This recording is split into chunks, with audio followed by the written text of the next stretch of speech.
We are going to get started. This is our August 28th, 2025 meeting of the Hamilton County Board of County Commissioners. We've got a lot of people in the audience today. Welcome to all of you. We've got a couple things to celebrate at the top of the agenda.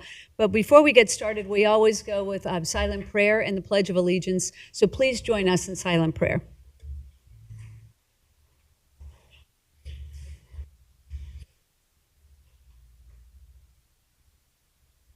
Amen. Amen. I pledge allegiance to the flag of the United States of America and to the republic for which it stands, one nation, under God, indivisible, with liberty and justice for all.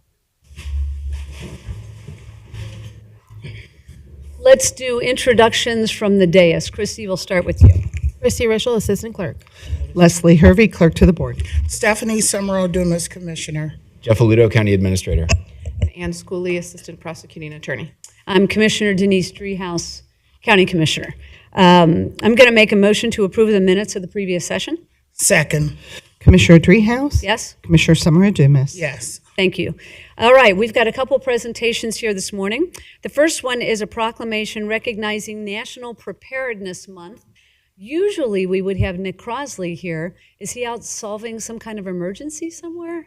Thankfully, there's no emergencies that he is dealing with, but he is liaising in D.C. for grant funding. There we go. He spends a lot of time in D.C. On the behalf of the county trying to get funds for the work that he does here. So thank him for us for doing all of that outreach. So Morgan Peterson is here, Assistant Director of Operations with the EMA, to talk a little bit about National Preparedness Month. But before you do that, let us read this proclamation. And then you can say a few words. We'll have some words from Commissioner Summerall-Dumas, and we'll take a photo. Do you want to change it up? Or? Yeah, I'll just go a couple. And, Okay. Yeah. All right. Let me get my glasses. So again, we're proclaiming September 2025 as National Preparedness Month in all of Hamilton County. Whereas National Preparedness Month creates an important opportunity for every resident, employee, and visitor in Hamilton County to become educated and informed about threats and hazards that may impact the county, thus equipping them to become better able to prepare their homes, businesses, and communities against disaster or emergency. And whereas investing in the preparedness and education of ourselves, families, businesses, and jurisdictions can reduce fatalities and economic devastation in our communities.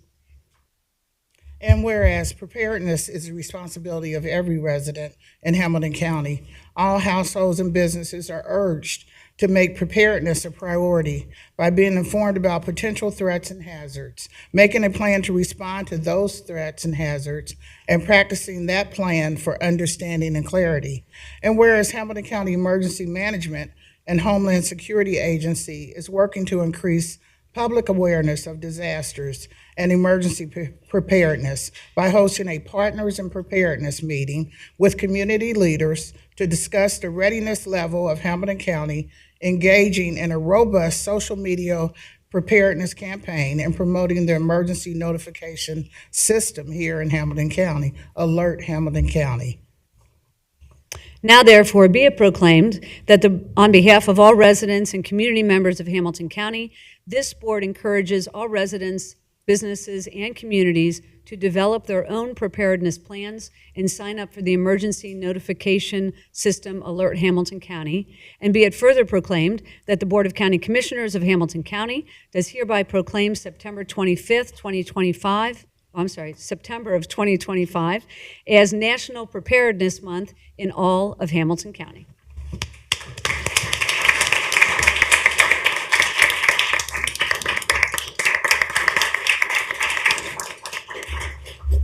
And thank you again, Morgan, for being here. Please say a few words. Of course. Thank you for, again, identifying and proclaiming September as a National Preparedness Month. You know, we see across the country, disasters continue to demonstrate how critical preparedness is to make sure families, businesses, and our communities are more prepared for disasters. Here in Hamilton County, there are 21 different hazards that could occur, everything from tornadoes to flooding to unfortunately, shooting or any type of event in between winter weather. And this month is really making sure and encouraging everyone, whether you're an individual, a household, a business, or a government organization like us, to make sure we're taking every effort we can to be prepared for if a disaster were to happen. You all do a great job, especially out in the communities. And so thank you so much for making sure that our 49 jurisdictions are well prepared for whatever might come. It is really impressive. There's such an enthusiasm around EMA, and we are very grateful for that work. Commissioner Summer Dumas. Thank you so much. I ditto what the president has said, but I'm also on the board for EMA, as she is. And I know one of the priorities right now is looking at the sirens and make sure that they're working the way they should all over Hamilton County. So thank you again for all your work. We're going to come around. Oh, we are.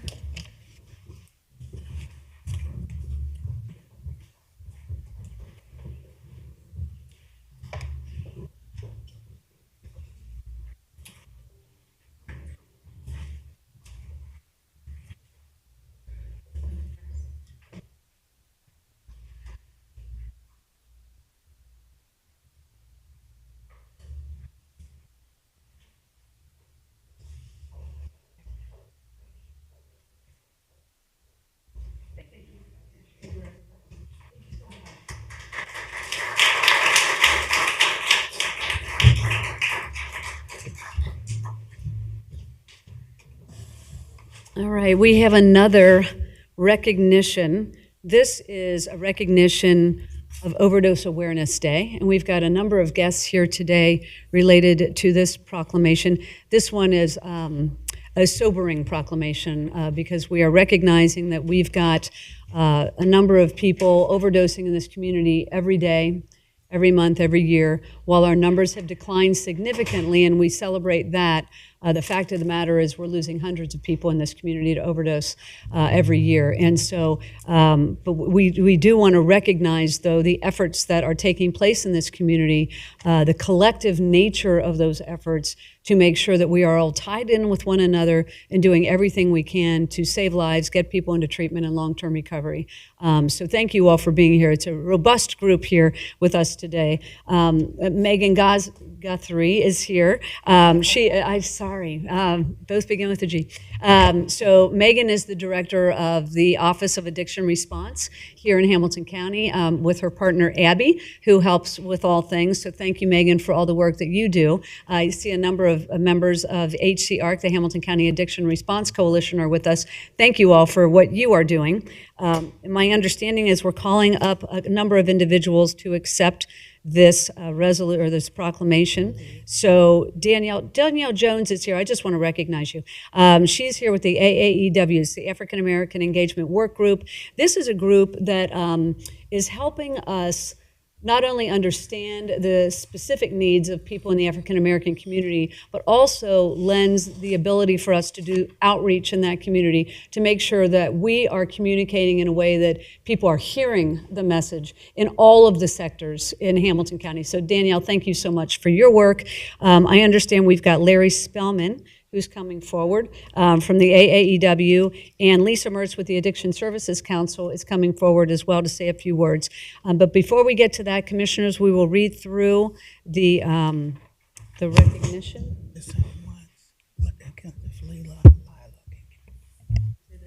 I have the same ones. Do I? Let's see. I do. Thanks. Uh-huh. Thank you. All right, let us read this proclamation. So this is a proclamation in recognition of Overdose Awareness Day. Whereas the Board of County Commissioners of Hamilton County is committed to reducing drug overdoses and addressing addiction by coordinating resources, fostering strong community partnerships, and providing critical support services. And whereas since 2012, the addiction crisis has claimed the lives of 5,220 individuals in Hamilton County, including 277 in 2024 alone.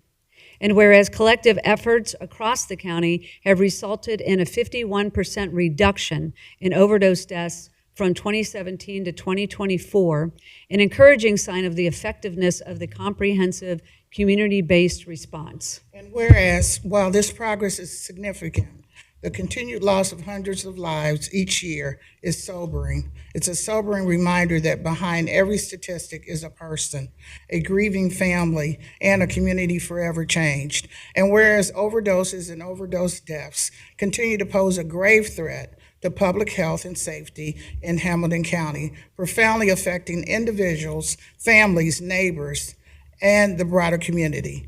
And whereas in 2015, Hamilton County established the Hamilton County Addiction Response Coalition, a multidisciplinary partnership of treatment providers, law enforcement, and first responders, public health experts, individuals with lived experience, and leaders from the business and faith communities to address substance use through prevention, treatment, interdiction, and harm reduction. And whereas HCARC is a nationally recognized model and has played a pivotal role in raising awareness about the dangers of addiction, expanding access to treatment and recovery resources, and working to end the stigma surrounding substance use disorders by recognizing addiction as a chronic illness.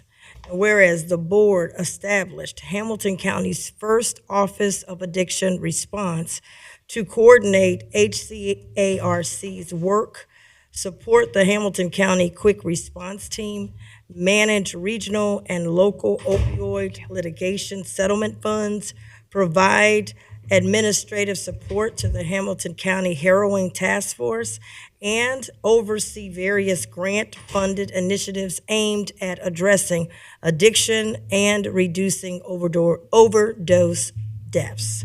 Now, therefore, be it proclaimed that the Board of County Commissioners of Hamilton County, Ohio, hereby recognizes Overdose Awareness Day to raise public consciousness about the addiction crisis, honor the lives lost, support those in recovery, and reaffirm our collective commitment to ending the overdose crisis in our community. And be it further proclaimed that the Board of County Commissioners does hereby proclaim August 31st, 2025 as Overdose Awareness Day in all of Hamilton County.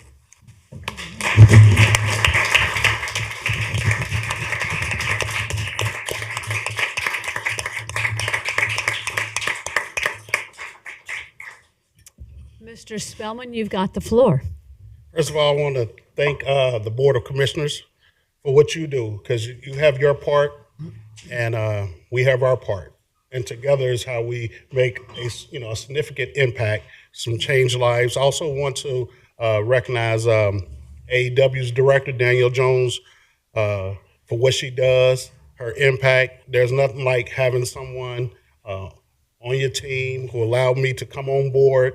And she said, this is the vision, this is the plan, this is how we're going to get it. I said, listen, put me on the ground, boots on the ground.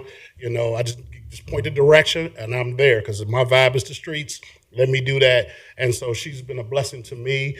Also, we got the squad here. Mm-hmm. The squad is, we have our barbers, Jeff the barber over here, he's an AEW ambassador. Mm-hmm. And so then we have our faith community here. We got the pastors and the bishops here. And so they play a part. They are a part of that piece of the village, a significant part. So we have seen a significant increase in people coming into treatment and different things like that via the churches. So we just we are so grateful for all the partners that we do have.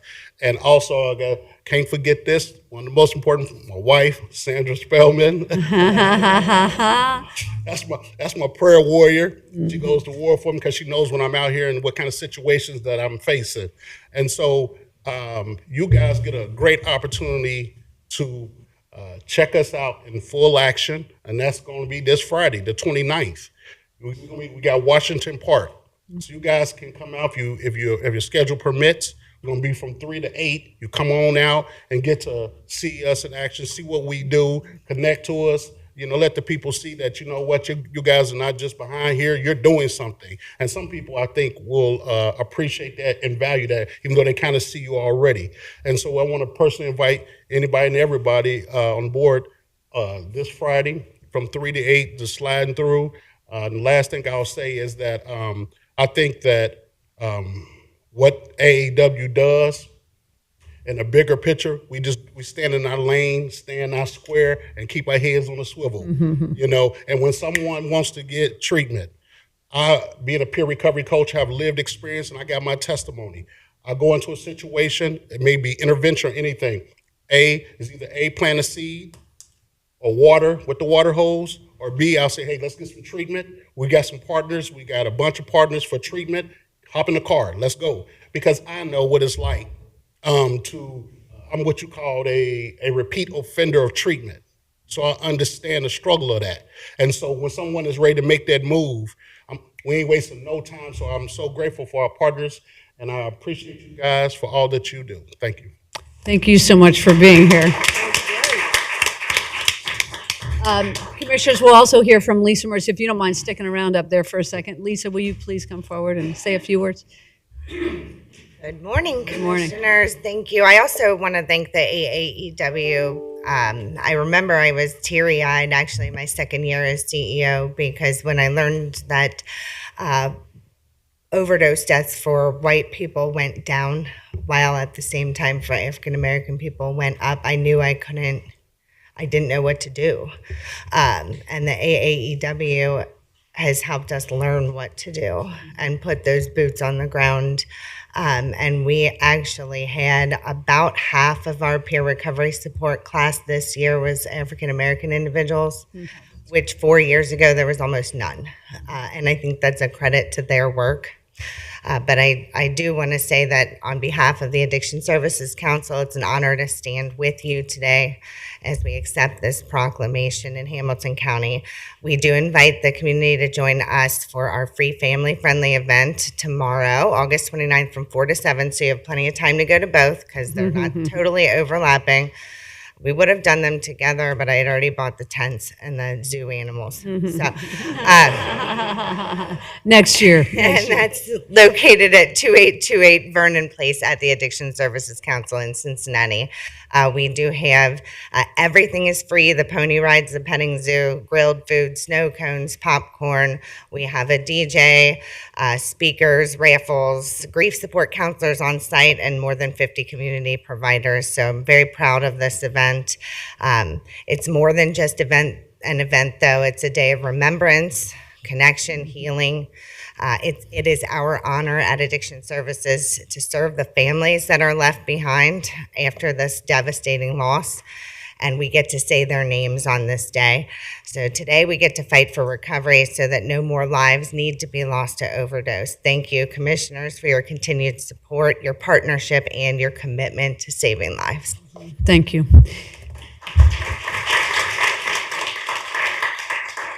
So as you can see, this work only works in the community because of the partnerships. Without the partnerships, we are nowhere when it comes to addiction response.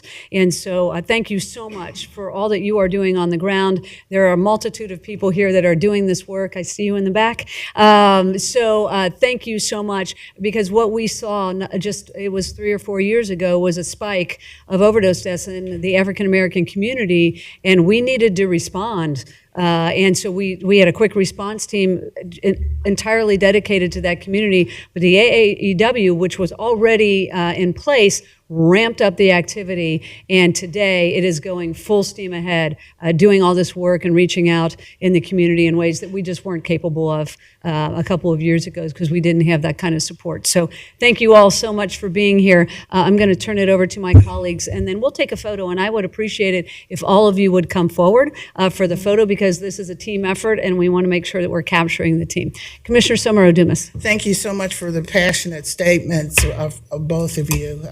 I felt that, and I know you guys are doing it because you're passionate about it. And so I want to thank President Driehaus for her leadership in all of this. And then Megan and Abby, they rock. of course. And so all of the partners are just, and as you were saying, we need the partners. So not only the efforts are phenomenal, but the success is phenomenal. So I thank all of you for coming. Thank you. Thank you. Commissioner Reese? Thank you very much. I want to thank everyone working on this. I know when I first got elected, one of the first press conferences we had was over on Vernon Place. And at that press conference, it was announced then that overdose was increasing in the Black community. And there was a cry out to work toward it. Not only did we work toward it, but we had to put some money toward it because the AAEW were volunteering to do this with no budget. And a lot of times we go to the churches, we don't have any funding, and we beg them to help us get to the community.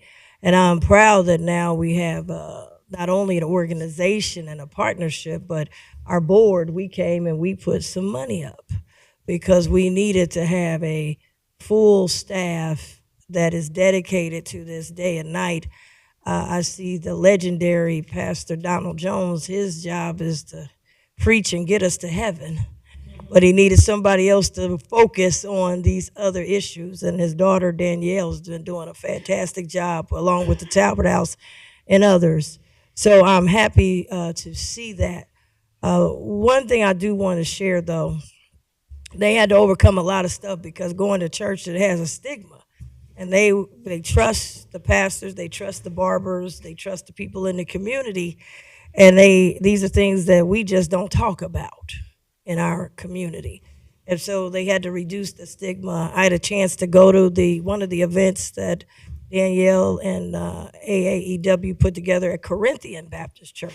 I was there. I was supposed to be just visiting. I said, well, let me put my laptop up because I got a radio show on Fridays, and I don't want to leave, and even did my show and talked to a lot of people.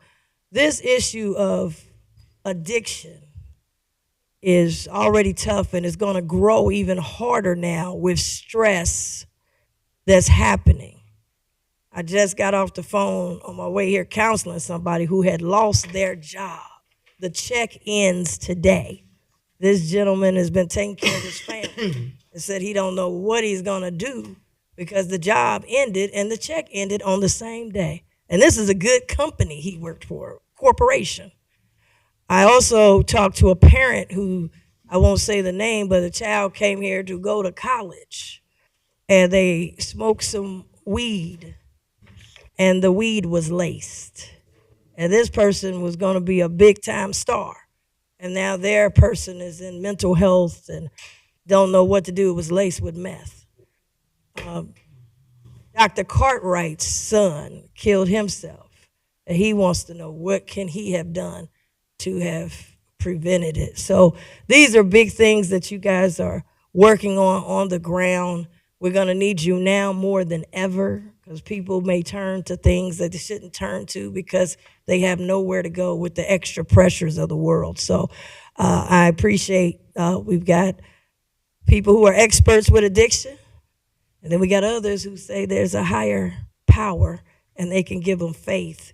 So, but faith without work is dead. So I'm glad that we're able to do this. And Commissioner Driehaus, thank you for your leadership on this. But I want to thank this board because we were standing there with no money saying do something. And our board stepped up and said, we got some money to help do what you need to do to help our constituents. So thank you. Now, next year, I want y'all to get y'all calendars out. Because we're one Hamilton County is what I'm pushing. We can't have one over here and one over there. I can't be all over the place. We need to have one big one like we just did with the veterans. So get y'all calendars out before y'all leave for 2026 so we can have a huge one together in unity. Thank you. All right, we're coming around. Thank you.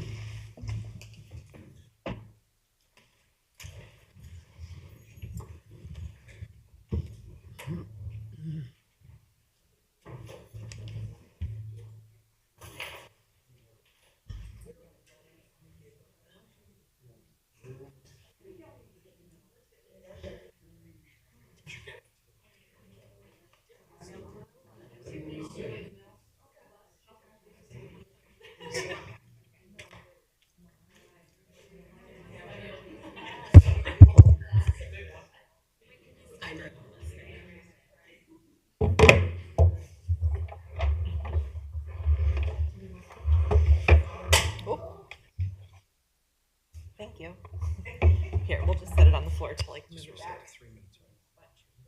Okay. Change the go. Sit down a little bit. Hold on. Like. Sorry. No, it's fine. I think it just got a little bit of makeup on it. Okay, now it's good.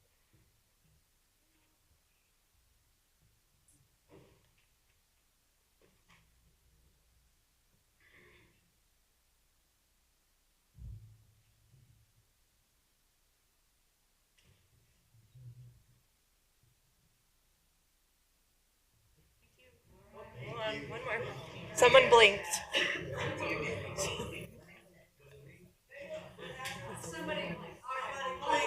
One more. I'm so sorry.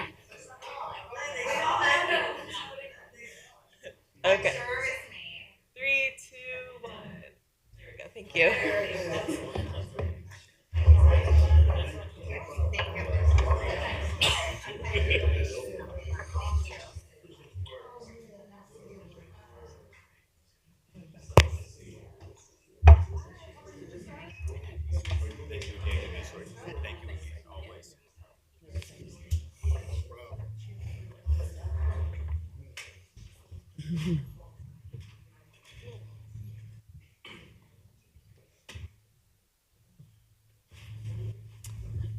All right, commissioners, we're running a little behind, but we've got a public hearing at 10:15, but we're going to do public comment first and then go over to the public hearing, if that's all right. We've got 2 speakers for public comment. Jessica Saxton is our first speaker. You've got the pleasure of the floor for 2 minutes. Welcome. Thank you so much. Really appreciate you guys.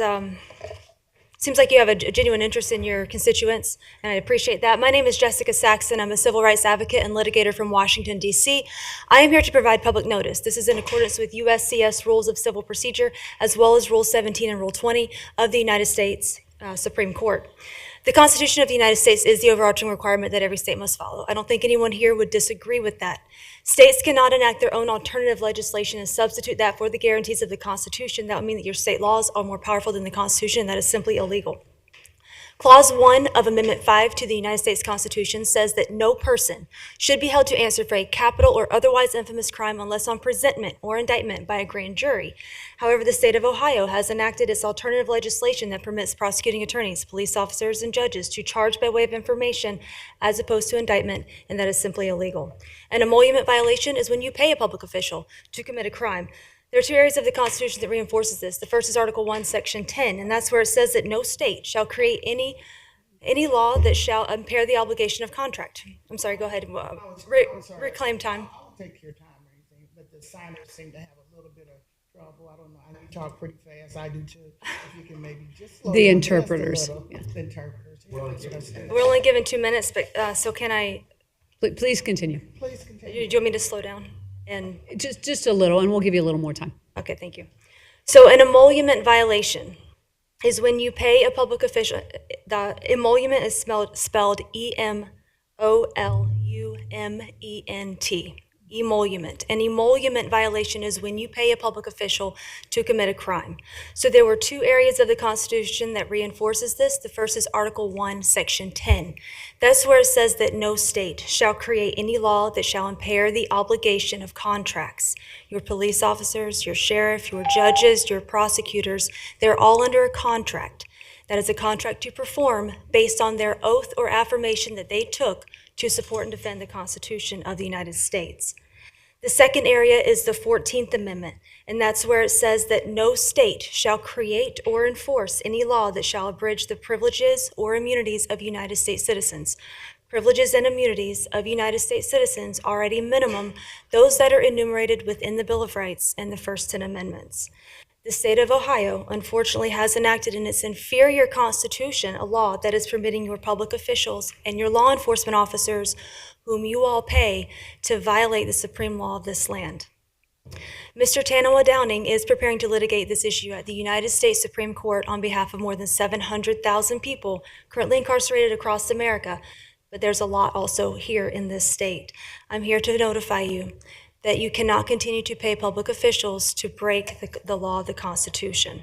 Criminal sanctions, unfortunately, can come from that, so we are providing notice to people, letting them know that they can be held liably criminal for continuing to pay their public servants to disobey the law. So I'm asking you, honorable individuals, please take a look at what I said. Clause 1 of Amendment 5 to the United States Constitution. Confirm what I'm saying to be true, and then go out and direct your public officials to act in a lawful, constitutional manner that is consistent with the obligations codified in the Constitution of the United States. I do have a notice I would like to put on the record, and I appreciate you guys extending my time. Thank you. Please give that to the clerk, and we'll make sure we all get it. Tanawa Downing is our second speaker. You've got the pleasure of the floor for 2 minutes. Thank you so much. I do speak fast because there is a lot of information that's going to have to get put out right here. And I thank you guys so much for letting us speak.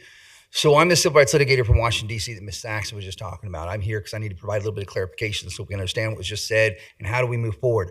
I have approximately 12,000 criminal affidavits on behalf of victims that have been charged by way of information as opposed to indictment as required by the Constitution from right here in the state of Ohio. Many are from within the city of Cincinnati. These affidavits, they identify 2 different crimes in particular. The first is Title 18 U.S.C. subsection 242, which is deprivation of rights under color of law. What that statute says is that any person who, under the color of any state statute, ordinance, custom, or regulation, deprives any person of any rights secured by the Constitution commits that crime. The second crime is Title 18 U.S.C. subsection 241, which is conspiracy to deprive of rights. What that says is that when 2 or more persons conspire with the purpose of depriving any person of any rights secured by the Constitution commits that crime. Now, the laws of criminal conspiracy with regard to public officials, what they say is that any person who, having knowledge of any of the wrongs conspired to be done and who have the power to prevent or aid in the prevention of a commission of the same, neglects or refuses to do so, may be joined in suspending the action. So upon having been provided with this notice, letting you know that you guys are paying for the sheriff's department to go out and execute a warrant that is unconstitutional because it derives from a prosecutor who used the incorrect charging instrument in violation of the Constitution of the United States, I would ask you guys to please, let's go ahead and get this addressed. Let's work together to do that, okay? Now, I know you're going to go to your attorney and you're going to ask your attorney as soon as we're done whether or not what I'm saying is true. That attorney is going to point you to a case from the United States Supreme Court in 1884 called Hurtado versus California. And before you choose to rely upon that as the foundation, I must remind you that the Constitution of the United States of America is the foundation, not a judge-made ruling. Supreme Court of the United States has no constituted authority to be able to alter, amend, or destroy any of the provisions or guarantees of the Constitution. That must be done by an authentic act of people in accordance with the special amending procedure of Article 5. So I know it's a tough decision. You guys are going to have to decide whether you're going to follow a judge-made ruling or the Supreme Court or the Supreme Law of the Land, the Constitution of the United States. I trust and pray that you guys make the right decision because if we don't, it could be detrimental. Thank you guys so much. God bless. Thank you very much for coming in. All right, next on our agenda is the public hearing. I believe Steve Johns is here. Oh, who's here for this? Please come forward. Sorry, we're a little late with this one. That's okay. Morning, Commissioners. I'm Jake Berghaus. I'm a Program Manager in the Community Development Division of Planning and Development. Today we have a public hearing that's regarding a substantial amendment to the county's home ARP allocation plan, and this will fulfill a public participation requirement per U.S. Department of Housing and Urban Development, our friends HUD. In April, the county was informed by HUD that an administrative error in our favor led to the county receiving less in home ARP funding than it was legally entitled, and they are now correcting that error and giving us those funds. To be able to have access to those funds, we must undertake this substantial amendment to our allocation plan. This amendment will allocates and authorizes the use of these new funds and adjusts the budget categories in the plan accordingly. This matter will be on the consent agenda on September 11th for approval and legislation. And with that, I ask you to open this public hearing. Thank you very much. Thank you for the memo dated August 12th, 2025, where you have outlined what you just said. It is not often that we find ourselves in a situation where an error is in our favor. So I'm glad to know that, and I'm glad that they are rectifying it here. So thank you for also providing the detail on how these dollars would be allocated. So I've gone through the memo. I have no questions. Let me just ask, is there anybody in the audience that would like to speak to this item? Okay. Commissioner Sommer-Oduz, I'm going to turn it over to you. Thank you for your presentation. So the administrative cost was raised because of the money that we had in addition. So from 9% to 12%? So that was also adjusted a bit to factor in the long length of the program. And so that's just to give a little more of a buffer because we were finding that the administrative costs are rising right now, that we needed to adjust that a bit in accordance with that.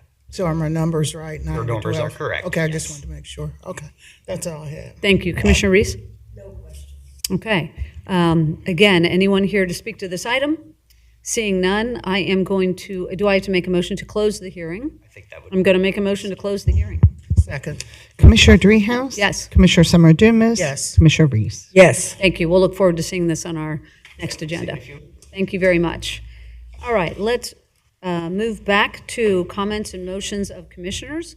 Commissioner Summer Dumas.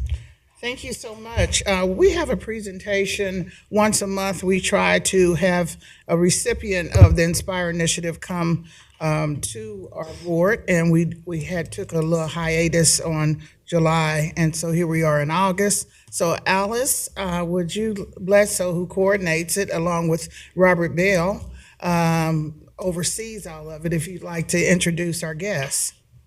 Good morning, commissioners and everyone. So told you I'm Alice Bledsoe over the Inspire Youth Initiative grant. So a few months ago, I don't know if you remember, I mentioned korfball, and I think we all looked kind of confused, like, well, what is that? So I don't think any of us had any idea of what that was. But today, I have Mr. Kyle Reiser with us, who can tell us more about korfball. He's over Queen City Korfball. Very good. Welcome. Thank you. Thank you for having me. My name is Kyle Reiser. I'm the board president of Queen City Korfball.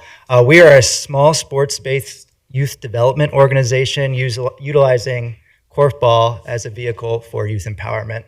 You might be asking what korfball is, and that's a really good question. It's pretty new here in the States. Cincinnati and Hamilton County and Northern Kentucky are becoming a little bit of a hotbed. Korfball is Dutch basketball. It's essentially basketball without running or dribbling with the ball. There's a few other nuances. How I got into it is I worked in the school system here locally, and I was finding that boys and girls weren't coming together on the courts and in our fields, and korfball is a co-ed sport. So I said, if I'm going to play korfball, I'm actually a member of Team USA Korfball. I want to make sure that the youth are learning how to play this game and finding all the benefits through play in korfball as well. So we have a really wonderful curriculum, a life skills curriculum that we put forward with our kiddos. And one of the great things through your support is we're being able to put forward some really innovative programming during school breaks and out of school times where there are fewer programs like Friday nights and Saturday afternoons. And we're really, really thankful for a lot of our partners for bringing us in with a sport that is not really well known and having kids run with it.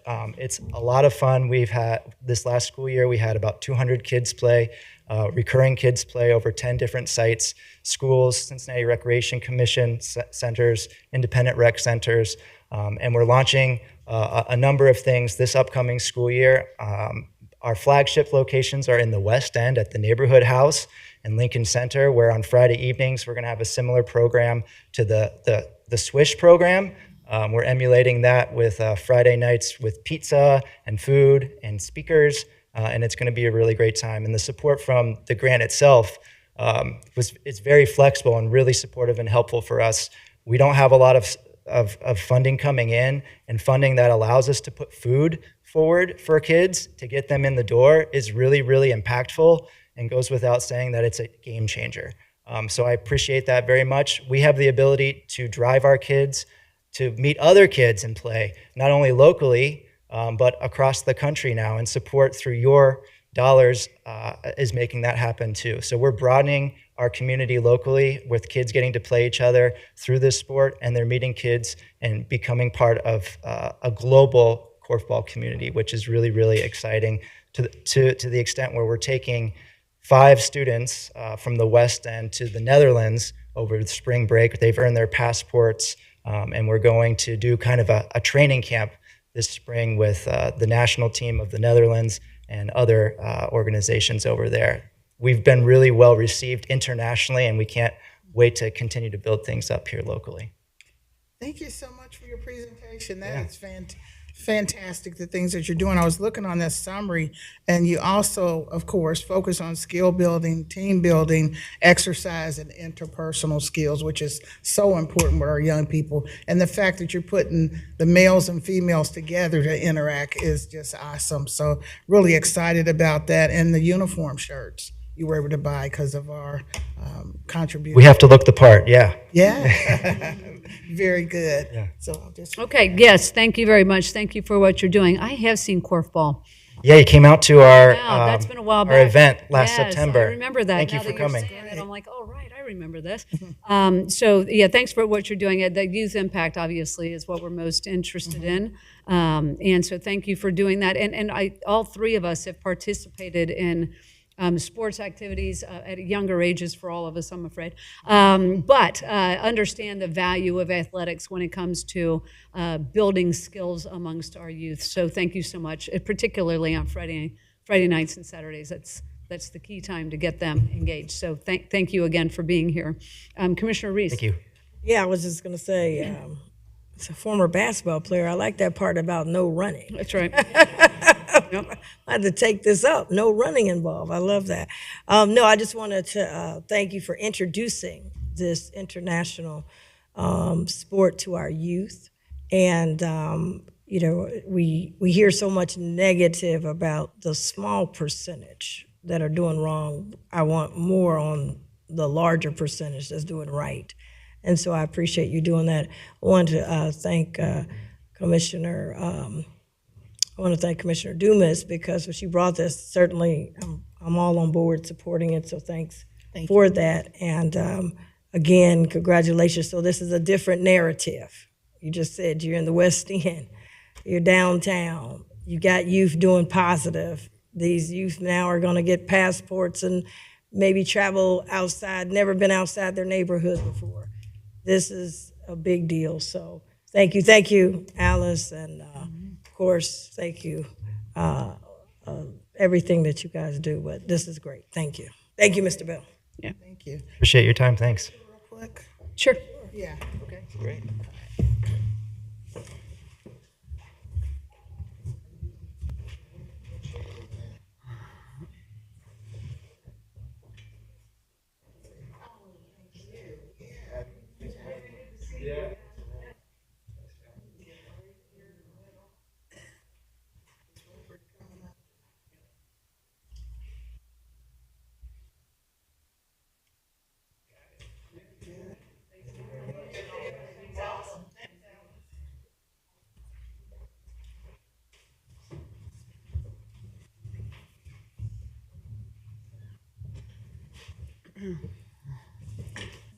Okay, I have a few activities I'd like to just share with the board and the people that are watching. Of course, we had our board meeting. Our last board meeting was in Springdale, Ohio, and the mayor was there and gave a beautiful PowerPoint about what Springdale is doing right now. They're doing some fantastic things, and a lot of housing going up, a lot of development in general. So you're probably going to you'll talk more about that maybe.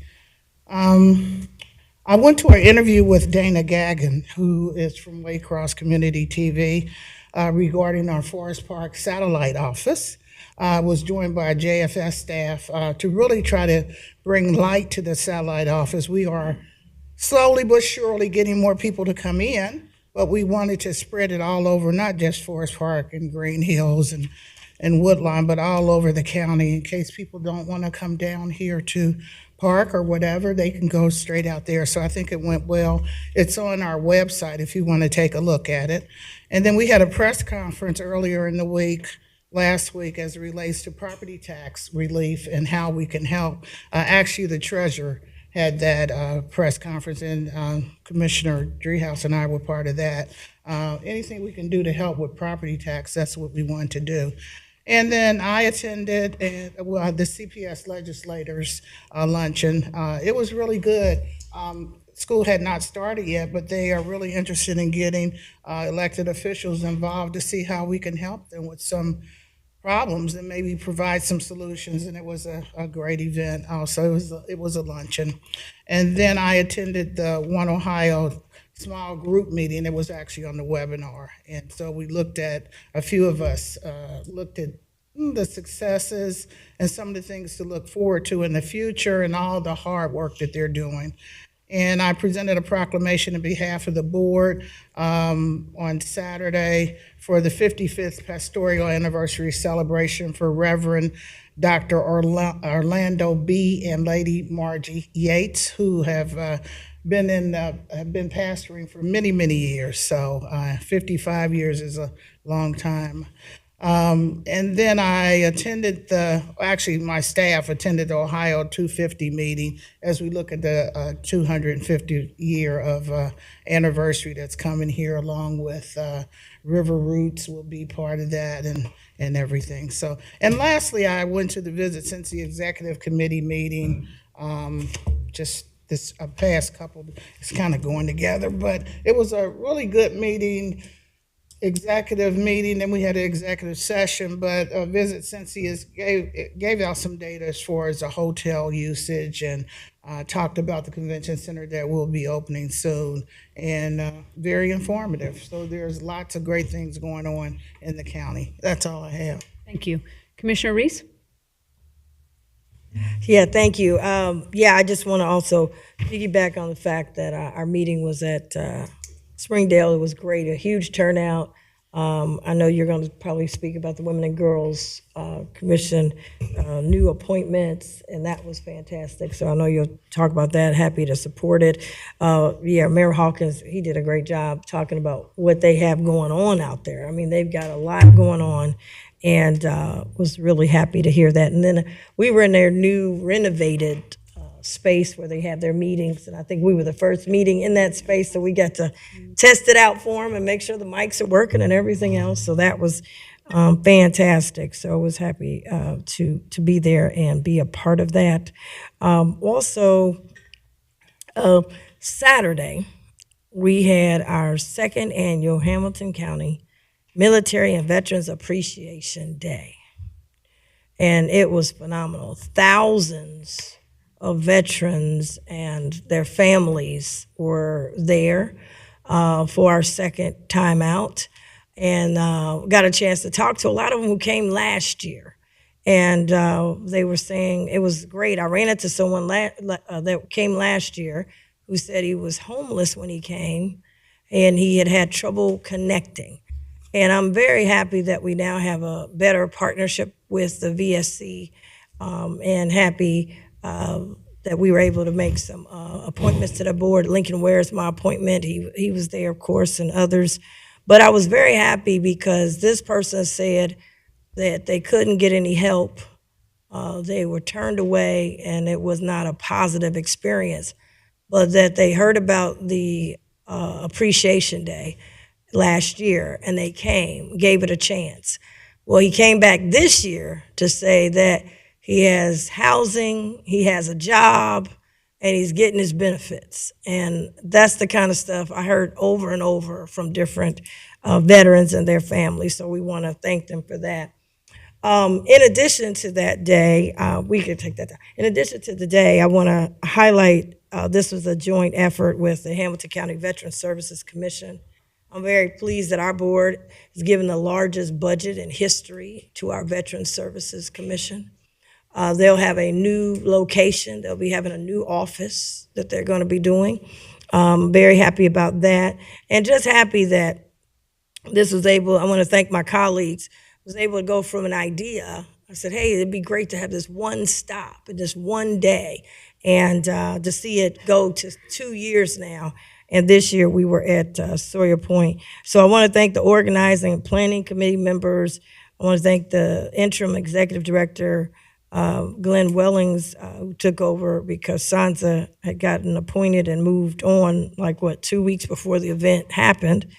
I want to thank VSC officer Amber. She really was able to answer a lot of questions. We did some interviews and questions that were answered that veterans have. It was really good. I want to thank all of the VSC and the different people. They were taking applications on the spot for veterans. And that line was long, or you could check on your disability. That was a big, big, big deal. Of course, it had fun. We had food trucks, and we had mascots, and we had fireworks and all that. But what I loved the most is that they were connecting veterans with services.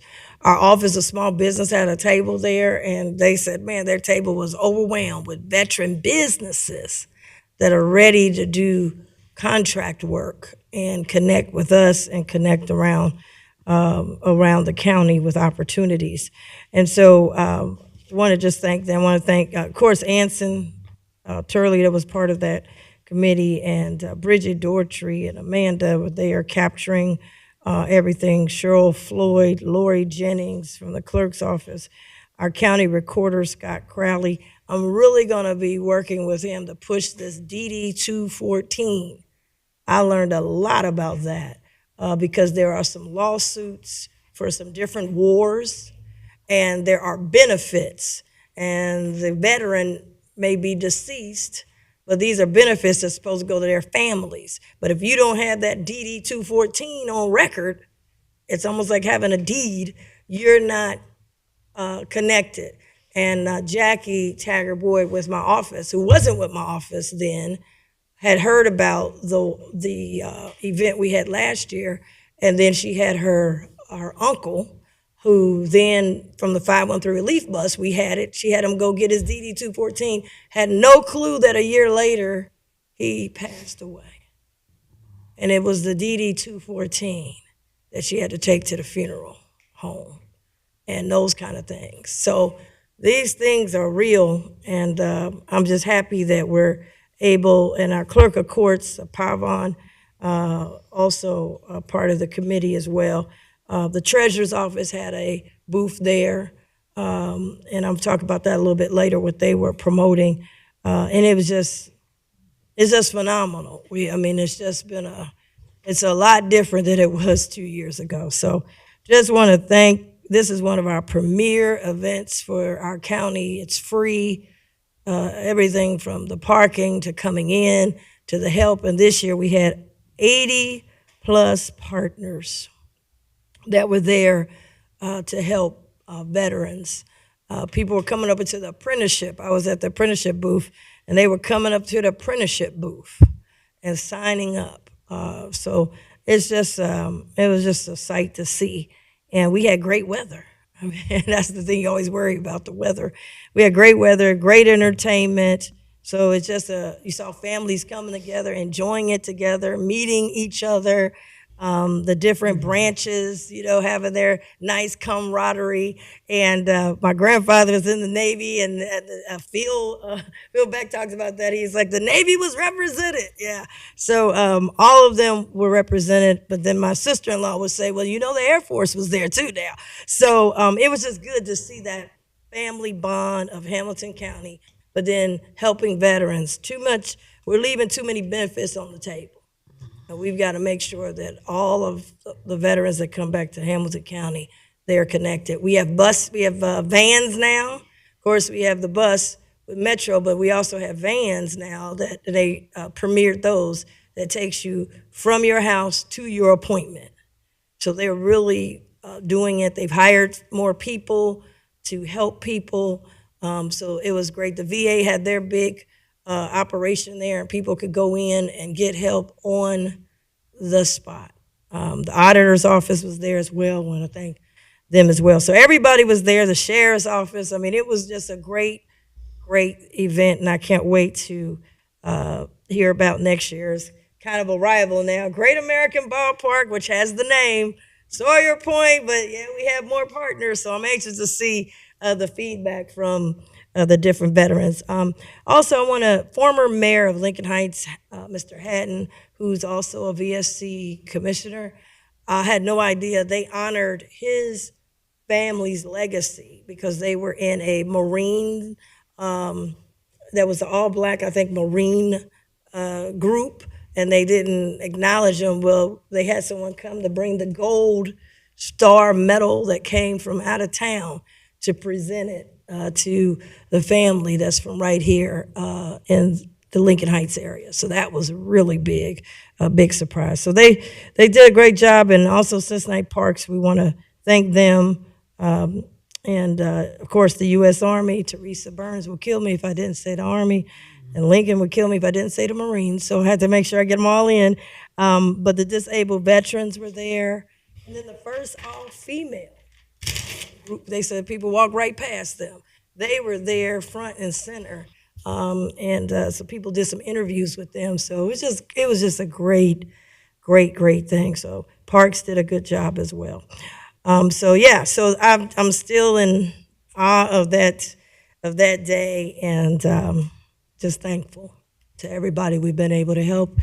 We were able to tell them to thank you for your service to our county, our city, our state, and our country, but we were able to help them by giving them something that they deserve and reconnect. So that was it was phenomenal. It was phenomenal. And then we also cut the ribbon. Commissioner Driehaus and we cut the ribbon to say it's open, and it was just a great thing. With that, I want to also acknowledge that one of the things we wanted to do with the 513 relief bus, we have some special days, and those things have been working. So we're out every week, but then we have these special events. And so we've got we got another special event coming up, the 513 Relief Healthy Aging Day. Last year was great. We were all out there, and the senior citizens had a great time.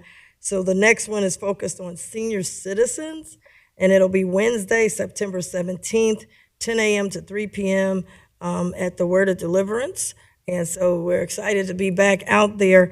This one is important because there's a lot of people preying on seniors, and they don't know when they call, is this a fraud? Are you trying to take my money? But you come there, they've got the real help. You don't have to worry about vetting. We got the right people. And so we're excited about that. And it was a huge turnout last year, and we expect a huge turnout again this year. So we're excited about that. The other thing is, I mentioned the Office of Small Business.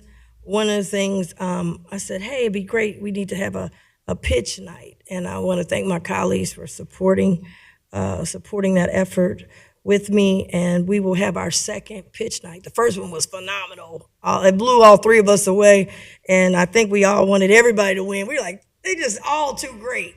But this shows the genius that exists in our county, the next entrepreneurial group.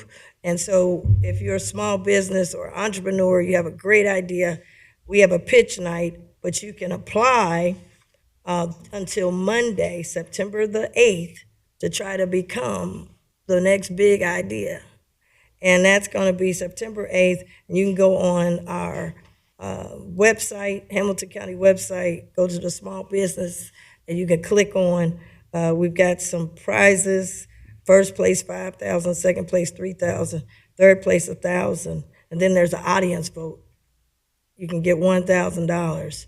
So the actual pitch night will take place in October, but I'm not going to give you that date today so you can get confused. Right now, we're looking for people who want to register. So if you know any small businesses, you can register and try to see if you make it to the finals that will happen the following month. So September 8th is the cutoff date for you to do that. And then the last thing I wanted to working on is pushing these unclaimed funds. There's too many people that have some unclaimed funds, and so I'm going to be working to help people partner so they can get their unclaimed funds. How to do it, how to get on the laptop, how to get these unclaimed funds back into their hands, because this is their money. And I know it's hard because people say, is this a fraud? So that's why we want to have a safe place that you could go. And so we did something with the auditors, with the treasurer's office at the veterans event. We were trying to help veterans with the unclaimed funds. But I'm really going to be pushing this because there's seniors out there, there's veterans out there, there's everyday people out there, and I know you could use having your own money back. So we're going to be pushing how to claim your money back. But we started at the veterans event with the treasurer's office. So then now you can do it all online, but online is hard. So we want to make sure people know how to do it. So those are my major items. I did meet with River Roots. It was mentioned earlier, River Roots. We gave them a grant for tourism, one of our tourism grants. But I mentioned to them, because they've been putting a lot out there on the Cincinnati Black Music Walk of Fame. And our goal for the Walk of Fame is to get people to know where the Walk of Fame is located and to go in the Walk of Fame. We even have automated clickers that clicks who comes into the Walk of Fame. And so one of the things, I didn't want people to get any type of confusion because they got stages all over Cincinnati and Kentucky. And so our Walk of Fame is open and will continue to be open for all the visitors that come in for the River Roots. But we don't want people to feel like, oh, the Black Music Walk of Fame is in Kentucky. It's on a stage and it's got a name in Kentucky. We want to make sure that because this is on the banks and we are a part of the banks, I know some people put stuff out and they always list everything and leave us out, I saw. But we are on the banks and we'll be open and available. But we want to make sure that the name stays with where our location is, because that's our goal as you explore the whole bank. So anxious to hear what they come back with. But those are the things that we have. That's all I got. Okay. Thank you very much. I just have a couple of things. I did want to thank again, and you both mentioned it, the mayor of Springdale was kind enough to host our meeting. He did a great job of highlighting what's going on in Springdale, and they were very generous to us. So thanks to him. We were excited to have the new Commission on Women and Girls folks there. It's the biggest crowd we've ever had, so it was really nice, and thank you to them for coming out as well. Also, along those lines, we had a function here, the Ohio Women in Government. It was a bipartisan event. It was over at Rheingeist, and my Director of Public Affairs, Lila Foley, was the organizer. So thank you, Lila, for putting that together. She did it, of course, of her own accord, but it was a great event, and I attended, so congratulations on that. I also went to the Crown. It was a biking, the tour of the Crown. There were a number of different lengths that you could go as a biker. So we had lots of families out there and then a lot of really serious bikers. It reminded me of Paddle Fest, where it just brings people into this community to celebrate what we have, all the assets in this community, whether it's the river or the bike trails or 50 West or the place where we started and stopped. It just creates a lot of really positive energy for our community. So thanks to Wade Johnston for organizing that. It was a real success. I also went to Veterans Services or Veterans Day, where we celebrated all the veterans down at Sawyer Point. Got the chance to talk to some of those veterans. They were grateful for the opportunity to not only be with one another, but also see what is available through the county and our partners by way of services. So I was really glad to participate in that. But from there, I went to the Oktoberfest in Germania up in Coleraine Township and delivered a proclamation on behalf of the commission celebrating all things Germania Oktoberfest Day up there. So that was fun, and there's always a lot of festivities going on at their Oktoberfest. And then lastly, I went to a tour of the convention center. We have invested a lot of money, $100 million in this project with the city of Cincinnati and others, and so got a kind of a sneak peek behind the scenes tour yesterday, hard hat tour, and it is remarkable. What they've done is you open up the place. There's a lot of natural light. They've opened up areas that were blocked by walls in the past, and it's really amazing. It's going to be great when they open it, and they said it's running on time. So we'll have that thing open by the end of the year so that we can attract not only bigger and better conventions to this area, but also entertain the annual activities that are local to this community and have them in a much more a space that's just better. And really the highlight was the area next door that the county participates. It's that Millennium site where there's all this outdoor space that's programmable and will be available for not only sessions but also social events. It's big and it's amazing. And they're planting trees and putting in, kind of a concession stand. It's really, really amazing. So really looking forward to that coming online so that we can celebrate that part of town that, as I've been known to say, is a little dull right now over on that west side of downtown. But we're pumping some energy in there with our partners at the city. So it was exciting to see all the progress that's been made. So with that, I'm going to turn it over to Administrator Aludo. Thank you, Commissioners. A couple of quick comments and then a few by-leave items. Comments are mainly just thank yous. Just doubling down on the conversation about the Veterans Appreciation Day.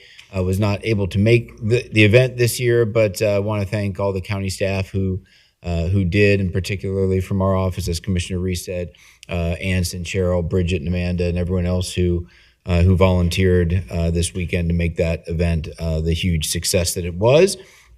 I want to, the board probably saw some media recently about the facility improvements out at the Dane Avenue Animal Shelter, which is a remarkable improvement from the conditions that were there before. I want to thank County Facilities is just managing a huge number of capital projects right now, and just want to thank them for that and for that particular improvement and all the work that they're doing. Want to thank, on the heels of the conversation about National Preparedness Month, EMA does a fantastic job, as the board is aware, working with all of our communities to ensure that our community is prepared for a disaster or for anything. They also do a fantastic job working with all of our departments internally, and that's something that doesn't get noticed a whole lot. But they are involved in helping all of our internal departments work on continuity of operations plans to make sure that if something were to happen, that we're to limit the operations of county government, that employees and offices, departments, and functions of the county know what to do, where to go, how to continue operations. And they just recently held a planning session for a new IT system they have that's going to help departments carry out the vital work of the county if, in fact, we were to be in some sort of an emergency situation. So I want to thank Tom Johnson, Morgan Peterson, and of course Nick Crosley for all of his work there. And finally, in terms of thank yous, I know we're getting ready to go into Labor Day weekend. It's a time when a lot of people like to take a little bit of a breather, maybe before especially here at the county, before the hard work of the fall begins. I just want to pay notice or pay thank yous to all of those employees who are going to be working over the weekend, folks at 911, Children's Services, sheriff's deputies, corrections officers, all those folks and others, all those folks who will be working to make sure that we are safe and the community is functioning as the rest of us take a little bit of a breather before the fall begins. So those are my by-leave comments, Commissioners.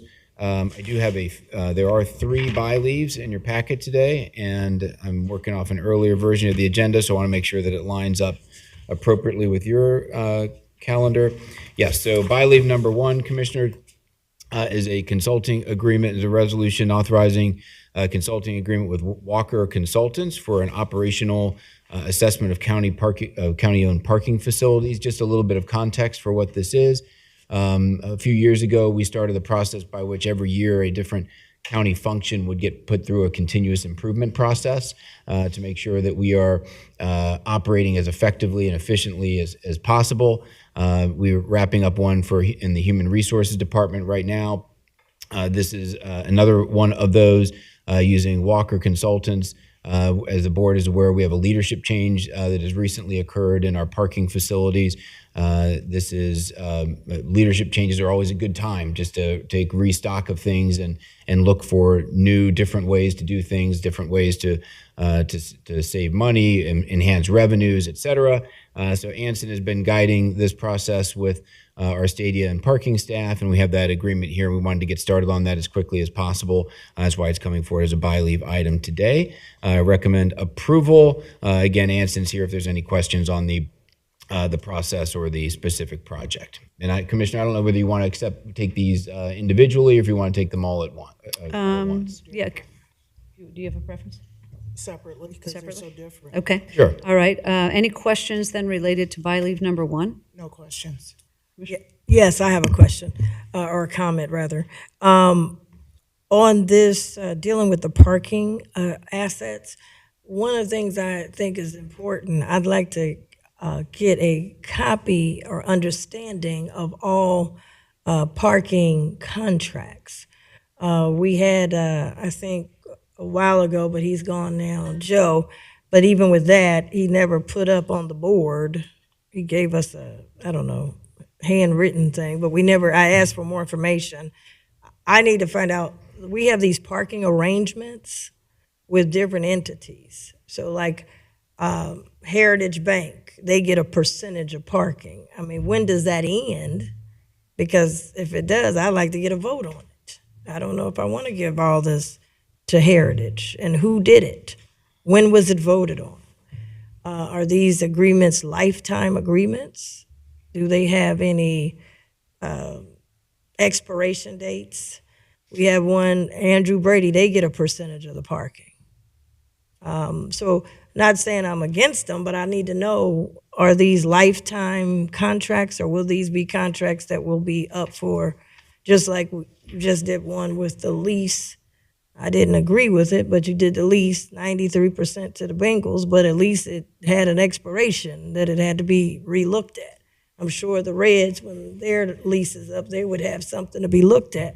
But we're given things that aren't stadiums or facilities that we own, and we're giving away parking. And I know we have had a leadership change too, and who was doing those agreements. So now that we've had a leadership change in management of the parking garage, and we got a leadership change in those who've negotiated these arrangement with non-county owned facilities or land.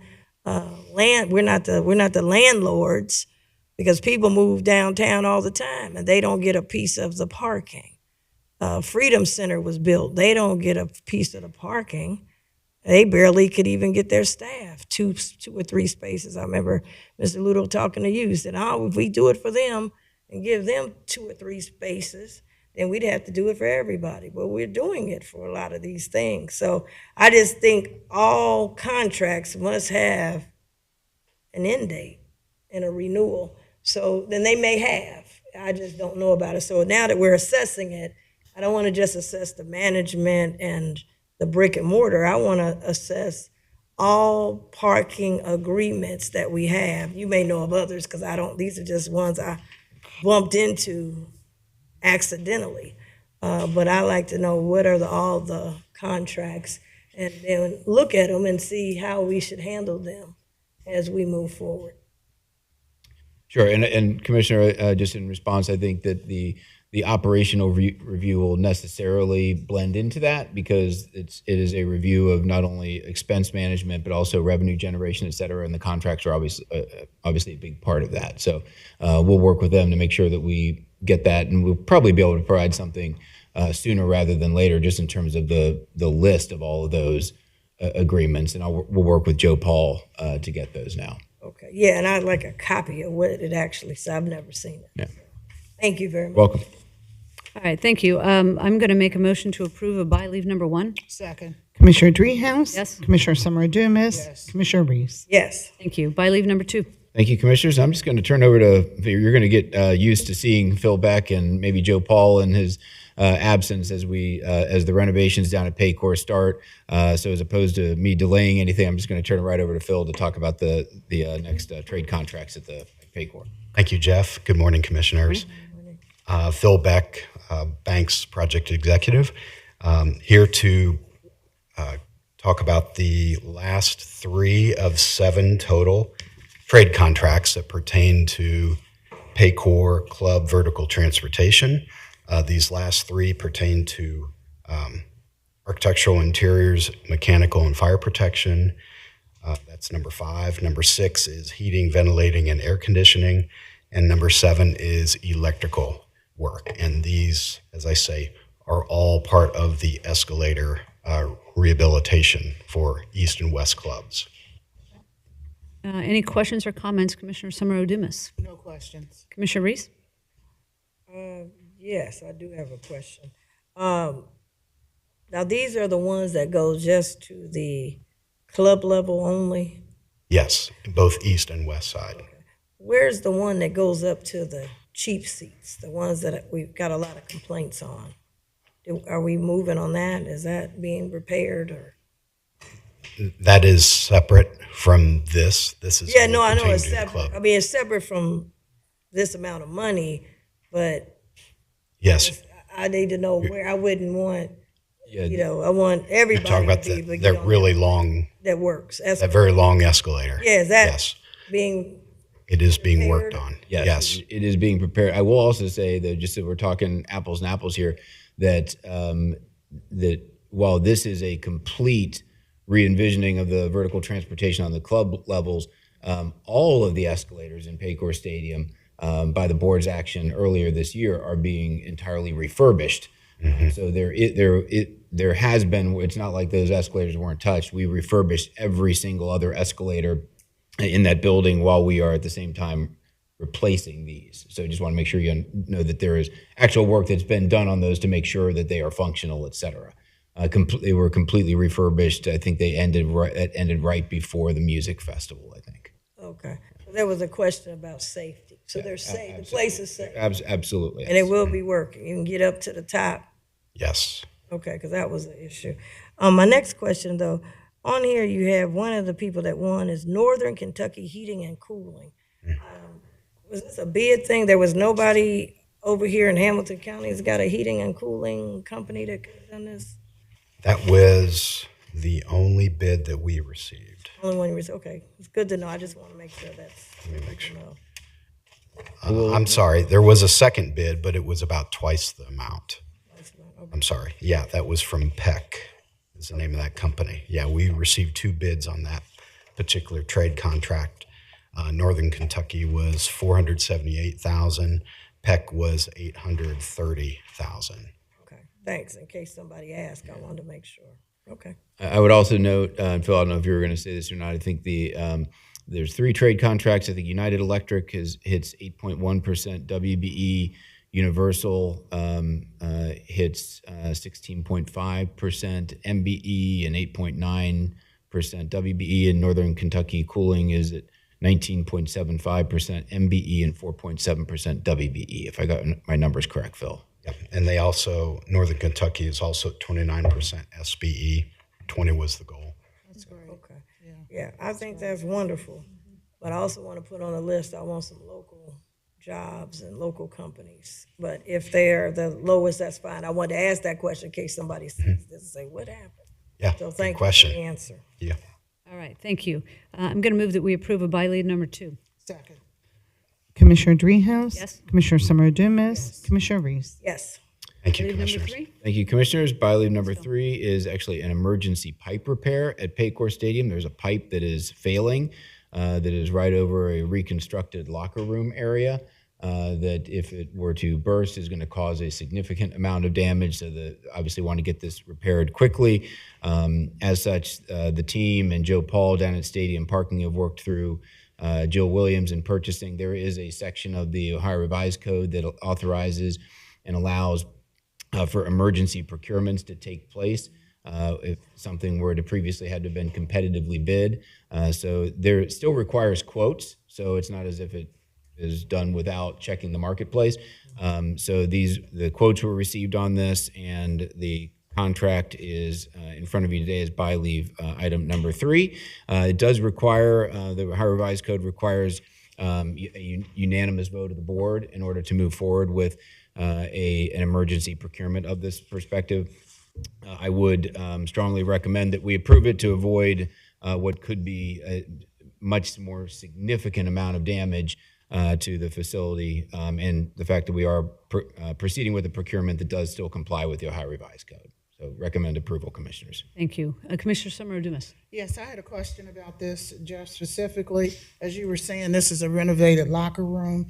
I want to know about the responsibility of the people that renovated this locker room, if they had anything to do with the issue of the broken stormwater pipe, or, you know, did it interconnect when they were renovating the locker room? Yeah, my understanding is this is a pipe that's up above that is or ancillary that is just happens to be there. I don't think it was resulting from contractor negligence or something of that nature. If that was the question. That is the question. Okay. Yeah. But I don't know if I like the answer. Because I wonder, have we asked that question? Is it related at all? My understanding was going in there and tearing up everything. My understanding was this was old infrastructure. I can follow up on that for you, Commissioner. I don't know that I have the precise answer for it today, but that was my initial understanding, was that this was old infrastructure associated with the building. So when they put in this brand new locker room, which looks great, they didn't look above it to see how the piping was, or? Yeah, I mean, can't. I'm not saying way above no, I that can't. I can't answer that. Well, I'd like to know. Yeah, happy to get because there may be some negligence in there. I'm not saying it is, but we need to at least. And if there was, certainly we will follow up on that. Okay. Absolutely. Very good. So when does this need to be? It needs to be approved today, because my understanding is that the failure of this pipe is potentially imminent. Well, you can make a phone call probably and find that out. I would think. Well, if the board would like to adjourn for a moment, I'd be happy to follow up on that, and you come back and I could provide the answer. I would prefer not to adjourn, but rather move on to other items, and then we can get back to this. How about that? Because we've got a pretty long agenda. Okay. And we've got a lot of people sitting here waiting. So, okay, so let's, this is by leave number 3, so let's hold on to this for a moment. Should I ask my question? Commissioner Reese had a question too. Sure. Is that you said there was a revised code, and you mentioned that it needed to be unanimous or just correct. a majority? Unanimous. Because it's emergency. Because it's emergency, correct. And this is not, lack of a better word, I'm not a construction person, but they got that stuff that look like duct tape, but it's not duct tape, and it holds it up, that it doesn't get the water in. Is that? I was just saying so we can. Whether there's a workaround. Find out quickly. I mean, you said it's getting ready to burst. Is it bursting right now? I will get an exact read on it, Commissioners, when I. But it needs to be unanimous. It does. You need to be unanimous under the Ohio Revised Code. That is correct. Okay. Could I say one other thing when we on this point of the Bengals? I just wanted to say that I had another concern was when we have Bengal games or prepare for the Bengal games, we cut off, the CPD cuts the street off, which I have no problem. They cut off Elm Street. Am I saying the right street? Elm? Yes. They put a thing out, says road closed. There's been a habit for over a year of storing the road closed sign and put it in front of the Cincinnati Black Music Walk of Fame. Now, it sounds like something small, and I think it's small too, because I said, why would you put road closed there? The game was on Saturday. I was there on Friday night. They had road closed, so I saw some people trying to go in the Walk of Fame and say, oh, it's closed. Then I was there Tuesday with Joe Paul, and I understand, I guess Dwayne, he's over special events. I thought he was a lawyer. I thought he was the lawyer or Mike Brown's special person when he was introduced here for the negotiations. But I guess he's the Joe Paul for them. Anyway, I went down there, and they have bike racking also, hiding where you can't get in the Cincinnati Black Music Walk of Fame. They mentioned, oh, we want to have safety. That's a great word, because I'm for safety. However, across the street on Marion Way is where all the tailgating, and even in Smale Park, and people are getting beers, and they start at 9 o'clock in the morning. And it's 4-way. It's two lanes up, 2 lanes back. There's no barricading over there to stop people coming in the street on Marion Way. So I want to get this solved, because our thing is we're open for business.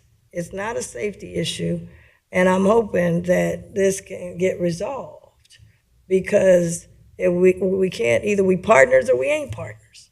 So I don't know what happened with that, but that has been a whole year on something that's so simple as take that sign and put it over on the bingo side. And then the police pull it out in the street on the game day and then put it back over there.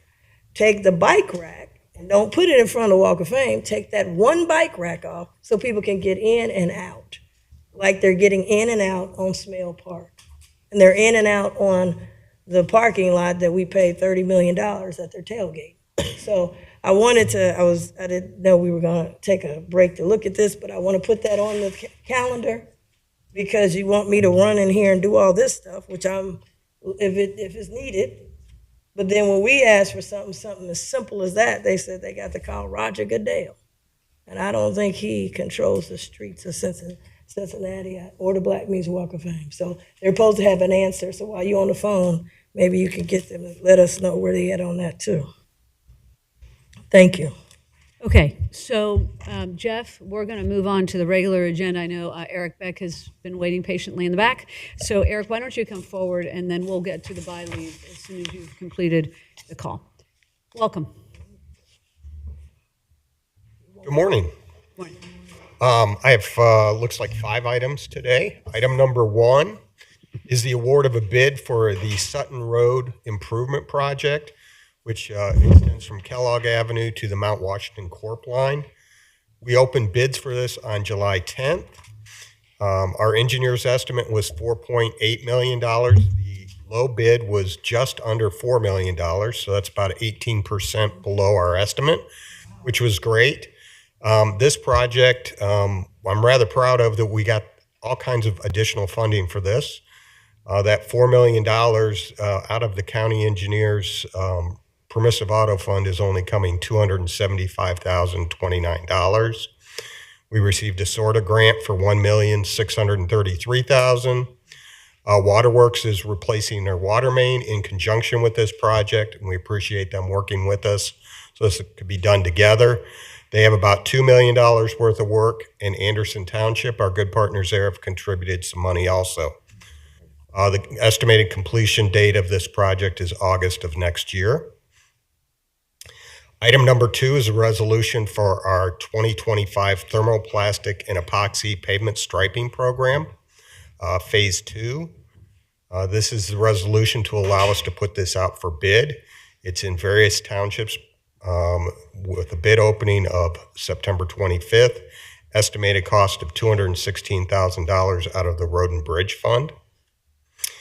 Item number 3 is a resolution approving the list of projects for the 2025 Municipal Road Fund project. We held a public hearing on July 17th for this. We are recommending that we approve all 13 projects that applied for a total of $3,256,952. We had originally budgeted $2.48 million for this. We have excess money from projects that have closed out below the estimated cost in previous years. We're going to recommend go ahead and spending that so we can get all 13 projects completed this year. Item number 4 is right-of-way. Resolution authorizing an agreement of purchase of property necessary for our project on East Miami River Road. This is purchased from the Southwestern Ohio Water Company, a standard highway easement in the amount of $2,088 from the Permissive Auto Fund. And item number 5 is a resolution authorizing agreement for the purchase of property for our Berkshire Road Bridge replacement. The property owner that we're purchasing from is Anderson Township. There's actually no cost involved for a standard highway easement and 2 temporary construction easements in the amount of $0. Thank you. And thank you as always, Eric, for your aggressiveness when it comes to finding partnering funds. I mean, it's obvious in this list of projects, and so that only happens when you are the one going after these funds. So thank you for doing that on behalf of the citizens of the county. We're grateful that you're lessening the burden on the taxpayers here. So Commissioner Summer Dumas. Ditto. Thank you. I have Thank you. questions. Okay. Commissioner Reese. Thank you. In terms of what you indicated, in terms of coming in less, we always love to hear that, and also your aggressiveness to getting additional funds. I have a question though, in terms of the permissible auto fund. Is that where the gas, whatever we're supposed to get off of gas, goes into? Does it go into that fund or There's a percentage of that goes into it that's set aside for municipalities. And that's what this fund is, the municipal road fund is out of, is the percentage of the permissive road funds that we receive that go to the municipality. Got it. If gas prices go up and we're getting percentage, does the state, is that more come in, or the state holds on to it? It is not, the gas tax is not a percentage of the cost of the fuel, it's a fixed amount. Got it. So when the price goes up, the tax amount does not. We don't benefit on that. We do not. Okay. Thank you. If only. All right. I'm going to make a motion that we approve of items 1 through 5. Second. Commissioner Dreehouse? Yes. Commissioner Summer Dumas? Commissioner Reese? Yes. Thank you. Thank you very much. Thanks, Eric. We also have some MSD items here, items 6, 7, and 8. Lauren, welcome. Thank you. Good afternoon. Good morning still.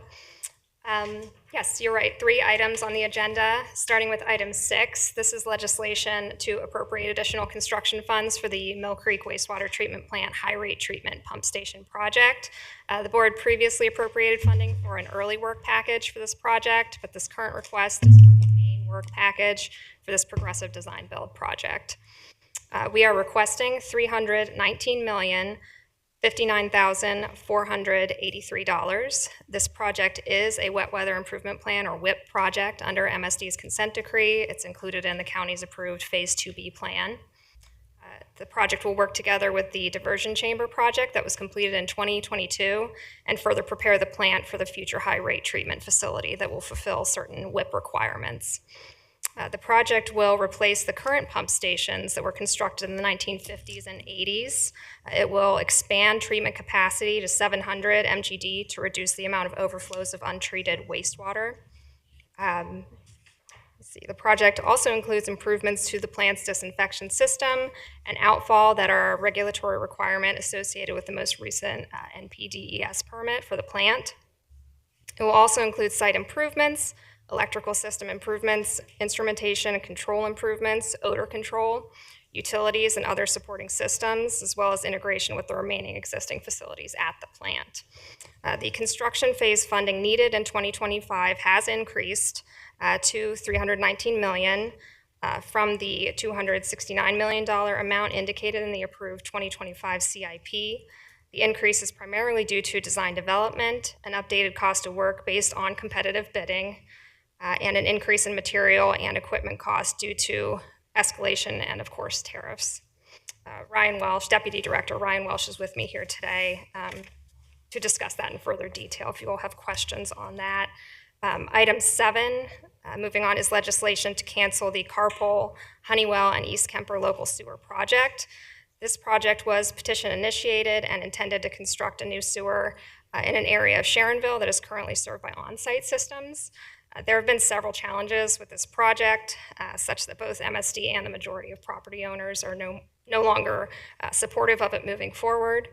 On the property owner side, many of the homes would need to pump their flow in order to connect to the sewer based on the topography in the area, which is not ideal and preferred by most property owners. Based on that, we did repoll this group of benefited property owners, and the results yielded that 30% were in support of the project moving forward, 48% opposed, and 21% did not respond. So there is no longer a majority support for this project. We have also been seeing increasing SBUs downstream of this area, so that causes great concern for MSD. We're no longer comfortable with adding additional flow into the system. don't want to aggravate that issue.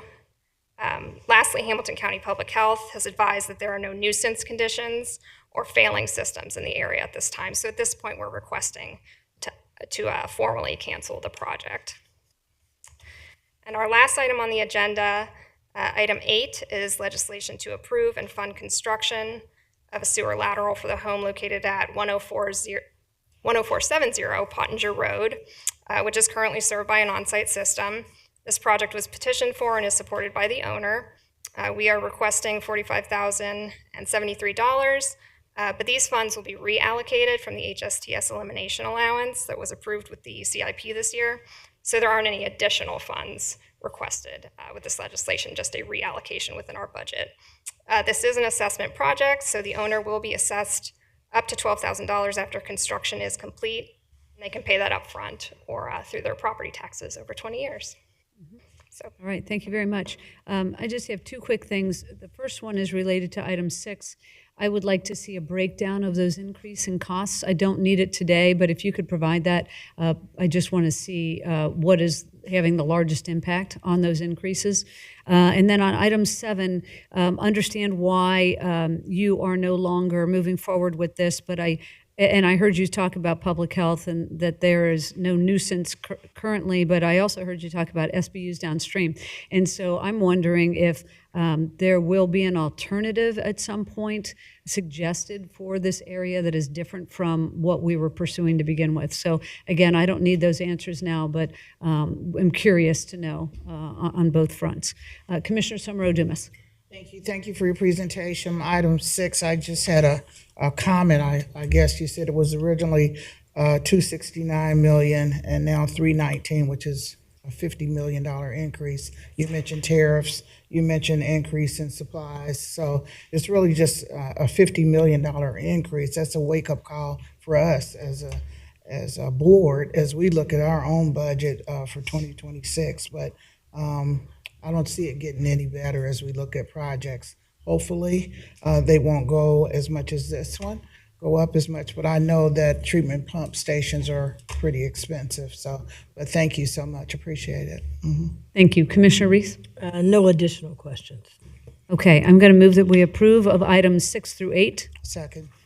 Commissioner Dreehouse? Yes. Commissioner Summer-Dumas? Yes. Commissioner Reese? Yes. Thank you.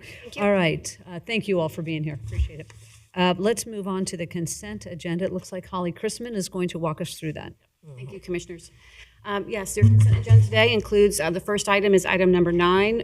It's the auditor's statement of financial transactions for July of 2025. It's to receive for the record.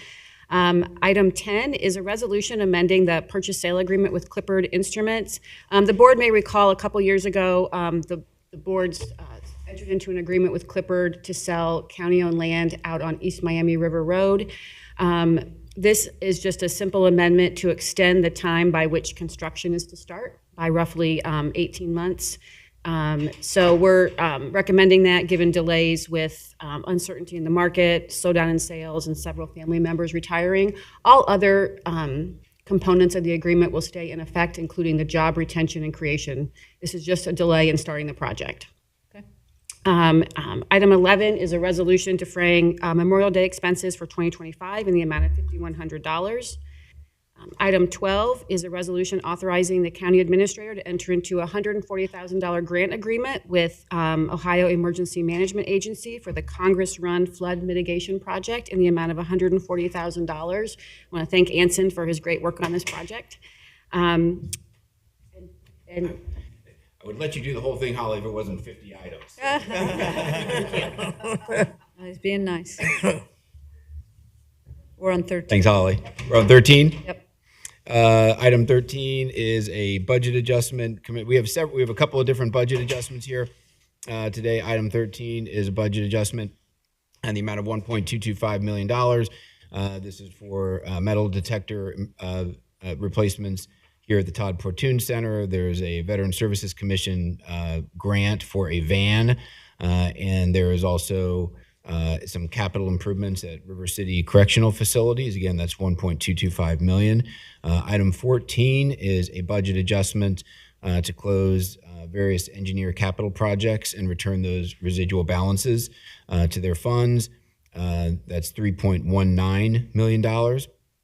Item 15 is a budget adjustment to return $12,000 of reimbursement to MSD from the balance of the sewer assessment account.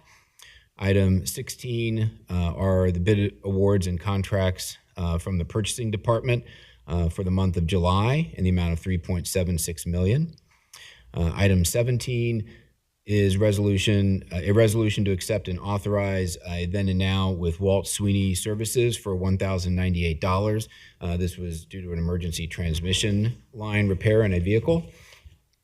Item 18 is a resolution rejecting a request for proposals through Hamilton County Facilities for facilities maintenance at the county central campus facilities.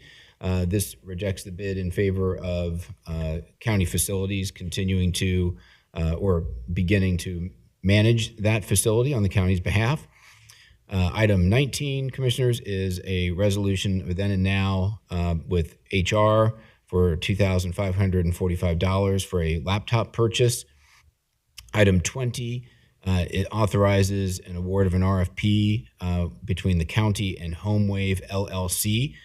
This is for the Sheriff's Inmate Communication System at $13,140. As the board is aware, the inmate phone contract is typically funded through charges to the inmates, whereas this is specifically for the digital email communication system.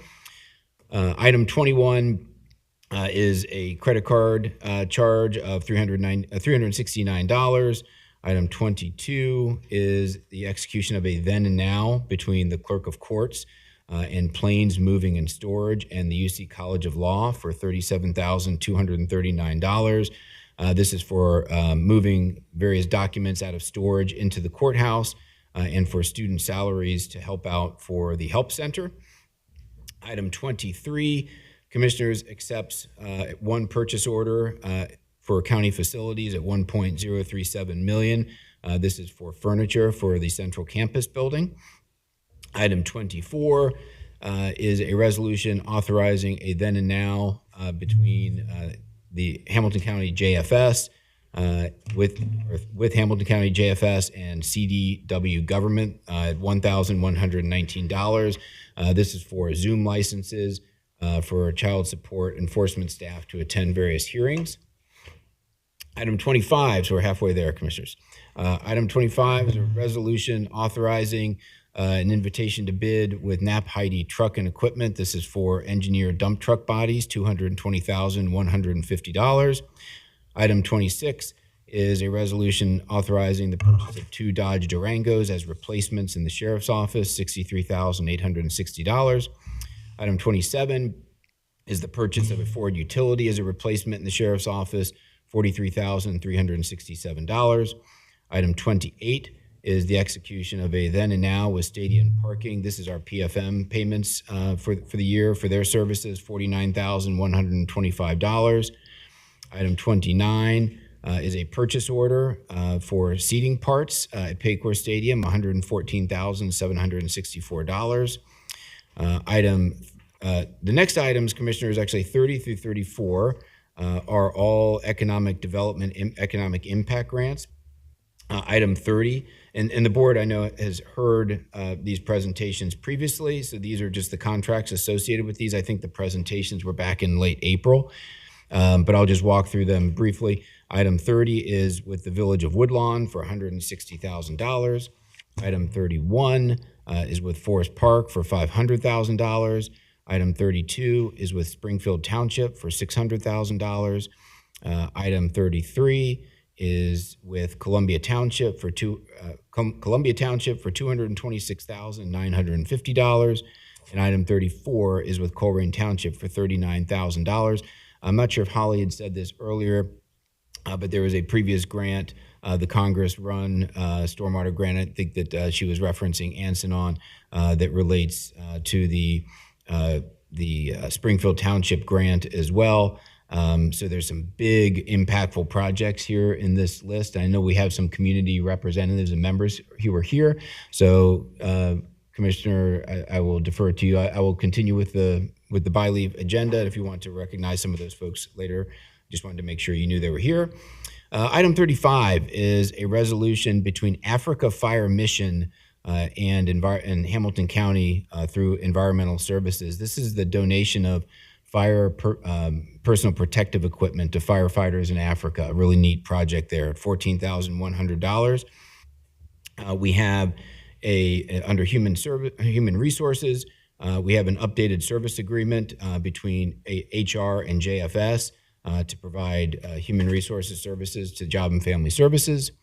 Item number 37 is the addition of a position to the table of organization at the Facilities Department, $66,128. This is for a maintenance repair 2 position at the 911 EMA Center to monitor and work at that facility.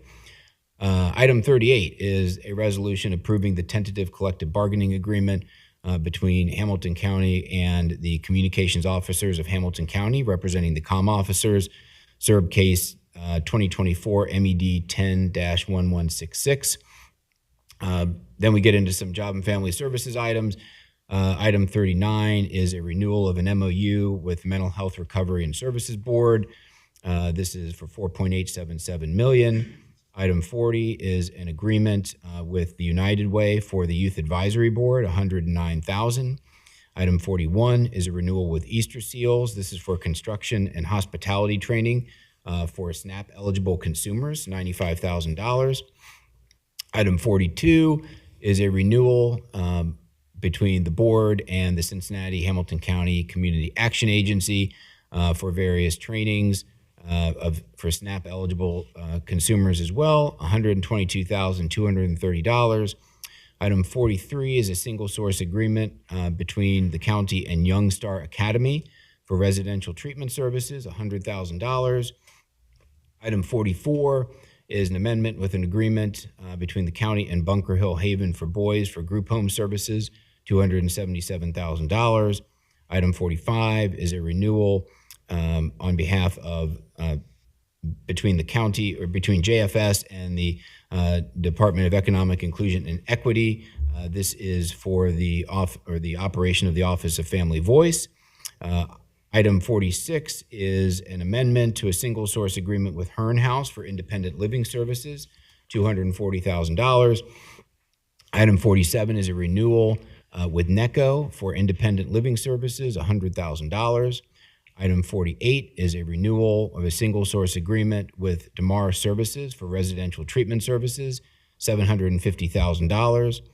Item 49 is the renewal of an MOU between the board and juvenile court for medical reimbursement services, $1.43 million. The total of those JFS items totaled $8.014 million. The public defender, item number 50, there is a resolution, an amendment or amending the fee schedule established in March of 2022. This essentially sets the public defender's attorney's fees. That's item number 50. Item number 51 is reporting of no objection to one liquor permit application in Columbia Township. And item 52 is the monthly investment report for the month of July from the Treasurer's Office Commissioners. And that is your by-leave agenda. Thank you, Jeff. Did you think that was a marathon consent agenda? So thank you for doing that. I just have one thing. I just did want to recognize the folks in the audience. You know, these grants are meant to catalyze economic development in some of the jurisdictions in Hamilton County. So thank you all for your partnership. It doesn't work without you. And just recognizing the Woodlawn, Forest Park, Springfield Township, Columbia Township, and Colerain Township are all in receipt of these grants. And we are very grateful for the partnership. That's all I have. Commissioner Summer-Dumas? Thank you. Just a couple comments. First of all, I want to thank our clerks because as we get this long agenda, there are lots of items, as I said, but the great summary that's attached to each item really helps you to be informed when all of this comes before us. So I want to thank both of you for that.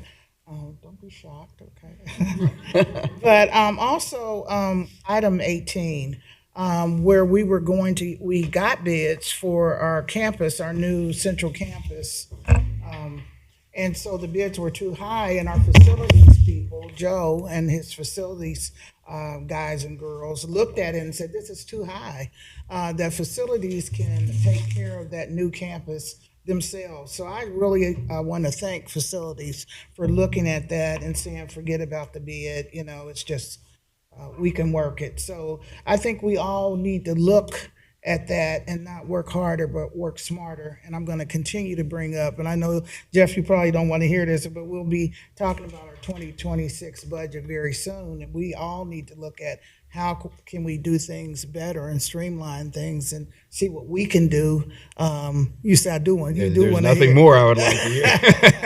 But I just wanted to take a moment to thank them for taking the time.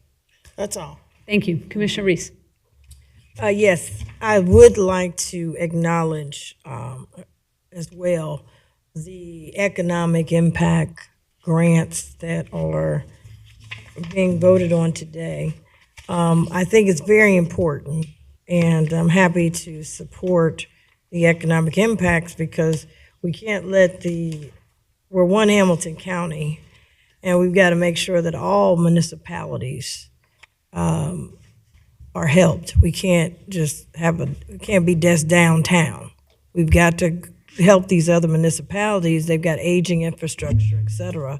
So I think the economic impact grant allows them to do that. And so I did want to take a moment to also join in saying that I'm happy to support it.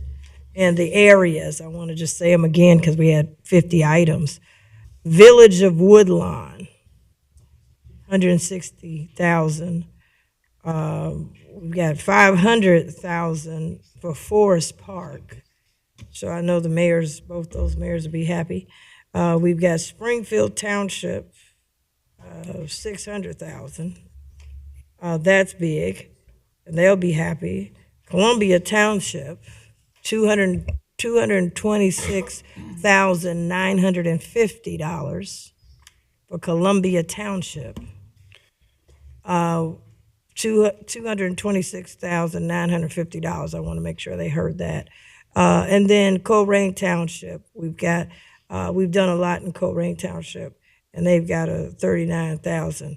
So, you know, again, these areas are very important, and these economic impact, I'm happy to join in supporting that and supporting it today, and in particular these very tough times that are in front of us, but making sure that those areas are getting an impact.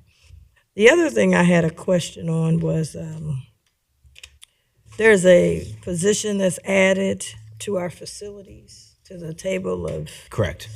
And can you talk about that? We're adding a position, 66,000. Yeah. For facilities. As a maintenance repair worker 2 position. Okay. To take care of all the preventative maintenance and just day-to-day work out at the new 911 EMA facility. So, gotcha. So okay. it's not to manage current buildings, but to oversee the new building coming online. Okay, good. I just was trying to understand that. And then I had one other, 29, item number 29. And this is to get some new seating. It's seating parts, actually. Seating parts. And where is it going? It's for various seats throughout Paycor Station. Just at Paycor. It's just at Paycor. It's not other. Okay. Correct. And these are, the parts is $114,000. Okay, so this doesn't include Great American, no seating there. That is correct. Yeah. Okay. Okay, I needed that clarification. Thank you. Okay. I'm going to make a motion that we approve of consent agenda items 9 through 52. Second. Commissioner Dreehouse? Yes. Commissioner Summer Dumas? Yes. Commissioner Reese? Yes. Thank you. Let's revisit. Oh, sorry. Okay, so Commissioner Dumas is pointing something out. Actually, when we approve something, it is approved that we receive it for the records. I think technically we're fine. Thank you, though.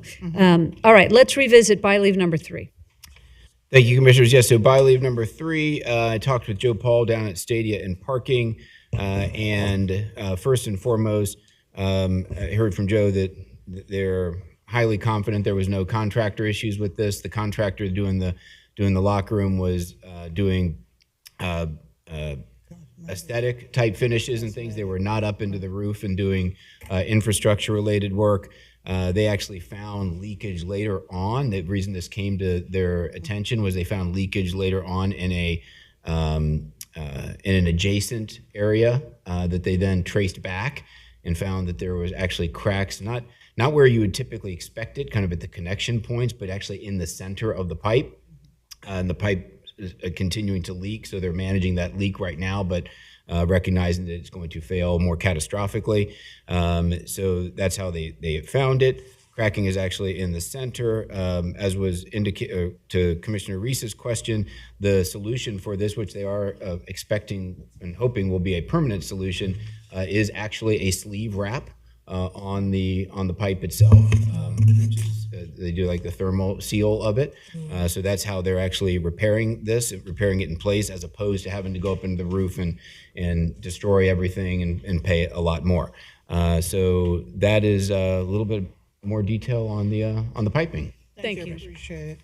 Any further questions related to by leave 3? No, I'm sorry. There was one other question that Commissioner Reese asked me to follow up on, and that was Joe said he did check on those the fencing, the barricades, and when he checked yesterday, they were moved to the other side of the street over by Paycor, and he expects that's the way it will continue.